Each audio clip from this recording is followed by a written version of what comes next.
الروستو سيستم بيشتغل ازاي، او ازاي اقدر اكتب سوفت وير للروستو سيستم بتاعي. ببساطه خالص السيستم بتاع الروستو عشان اقدر اكتب سوفت وير للروبوت بتاعي، فبقدر اكتبه على حاجه اسمها نوت، او بقدر اكريت نوت، نفس الكلام اللي كان موجود في روس 1. فالنوت دي ببساطه كده هي عباره عن بيلدينج بلوك، او عباره عن جزء صغير، كومبوننت صغيره كده. الكومبوننت دي بقدر اكتب فيها السوفت وير بتاعي، وهي بتبقى مسؤوله عن جزء معين في الروبوت، مش الروبوت كله. ودي نقطة القوة الخاصة بالروس عموما، سواء روس 1 او روس 2، هي جزء الموديولاريتي، ان انا الكود بتاع الروبوت بتاعي او السوفت وير بتاع الروبوت بتاعي مش محتاج اكتبه كله في سنجل فايل، زي مثلا ما بيحصل في اجزاء زي الامبيدد، تمام، او كده.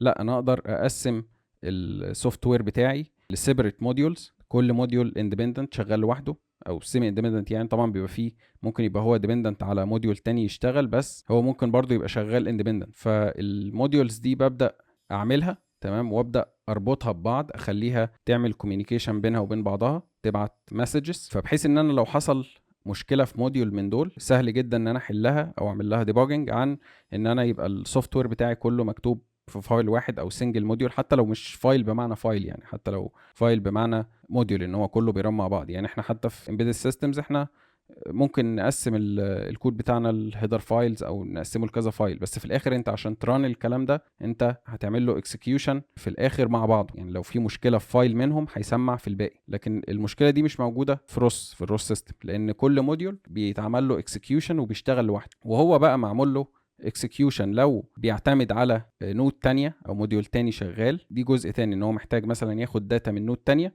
عشان يقدر يعمل بروسيسنج او يقدر يعمل الفانكشن بتاعته، فده جزء تاني. لكن لما بنيجي نعمله بيلد، تمام، او لما بنيجي نشغله، حتى نشغل الاكسكيوشن فايل بتاعه، فكل نود من دول بتبقى منفصله عن التانية. فهنا زي ما كنا بنقول اهو، النودز هي ديزايند ان هي تبقى موديولار، والنودز بنقدر نمثلها كده بشكل البيلدنج بلوكس، حاجه شبه المكعبات كده او الميكانو، ان هو بتبقى اجزاء صغيره، ولما بنجمعها على بعضها بنقدر نعمل ابلكيشن كامل، سواء الابلكيشن ده عشان مثلا نخلي الروبوت يافويد اوبستكلز، عشان نخلي مثلا روبوت ارم يبيك اوبجكت وينقله لمكان تاني. بس في الاخر انا مقسم الابلكيشن بتاعي ده للنودز الصغيره دي. خلينا ناخد مثال كده الاوبستكل افويدنس ابلكيشن باستخدام النودز. لو احنا عايزين نعمل روبوت بينفذ اوبستكل افويدنس، ان هو بيافويد اوبستكلز، ماشي بيقدر يمشي في انفايرمنت، تمام، ويبدا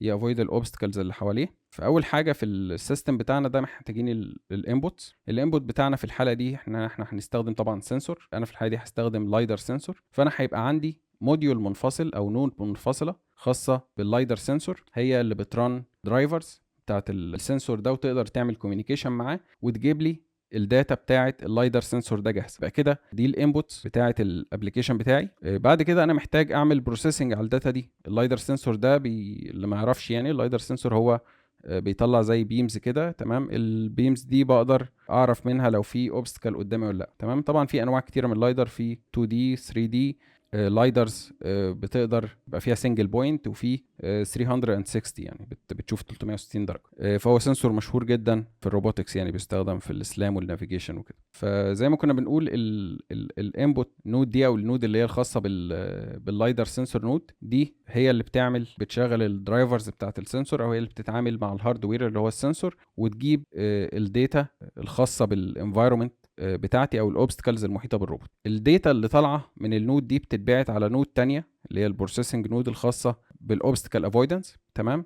ودي بستخدمها عشان تعمل هي كالكوليشن، بتاخد الانبوتس ده وتشوف هل قدامي اوبستكل ولا لا. لو في مثلا اوبستكل قدام الروبوت، تاخد ديسيجن ان هو الروبوت يتيرن ليفت او يتيرن رايت، او لو ما فيش اوبستكل يكمل مثلا ستريت. طيب الديسيجن او البروسيسنج اللي بيحصل جوه النود دي المفروض يطلع على شكل اوتبوت، المفروض يتنفذ على موتور، على هاردوير تاني، بس اكتويتور موتور، بحيث ان الروبوت يقدر فعلا تويست، يروتيت، يتحرك باكورد او يتحرك فورورد. فانا اخر نود عندي هتبقى النود الخاصه بالاوتبوت، والنود دي هي اللي بتعمل كنترول على الموتور بتاعي او الموتورز بتاعتي، ان انا باخد الكوماند اللي طالع من الاوبستكل افويدنس ده واتحكم في الموتورز بتاعتي. طبعا الموتورز ما اقدرش اعمل لها كونكشن دايركت على السيستم بتاعي، فانا محتاج اعمل زي ابستراكشن، او ان انا اربط الموتورز دي بدرايفرز، والدرايفرز دي بربطها كنترولر، والكنترولر مثلا هو اللي يتعامل مع موتور كنترول نود. فحتى الجزء بتاع الاوتبوتس ده، رغم ان انا عامله هنا سمبليفايد يعني ان هو موتور كنترول نود، هي ممكن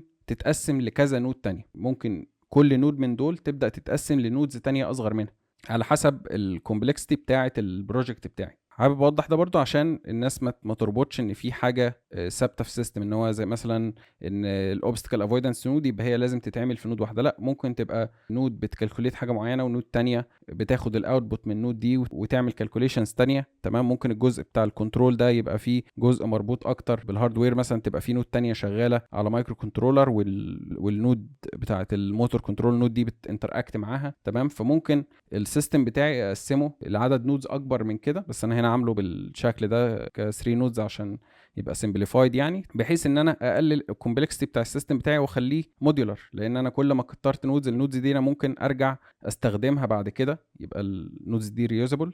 ان انا اقدر لو انا مثلا عايز اعمل روبوت مش بيافويد اوبستكل، روبوت مثلا نافيجيشن بقى، ان هو بيتحرك من بوينت A لبوينت B يعني على سكيل اكبر من كده. تمام. مش مجرد ان هو بيشوف اوبستكل ويعمل افويدنس. فنفس النودز بتاعت الموتور كنترول نود دي اقدر استخدمها ان انا اخدها وابني عليها الابلكيشنز التاني ده، مش محتاج ان انا اكتب النود دي من الاول. والسيستم بتاع الروس قايم على حاجه شبه كده، ان بيبقى فيه نودز اوريدي جاهزه، معمول لها اوفيشال ديفلوبمنت يعني سواء من اوبن روبوتكس او من جامعه معينه، بس هي اوفيشال ابلكيشن يعني. تمام. وانت بتقدر تستخدم النودز دي بحيث ان انت تشغلها في الروبوت بتاعك، وتقدر تعمل سلام نافيجيشن على حسب يعني التاسك اللي بتنفذها النود دي.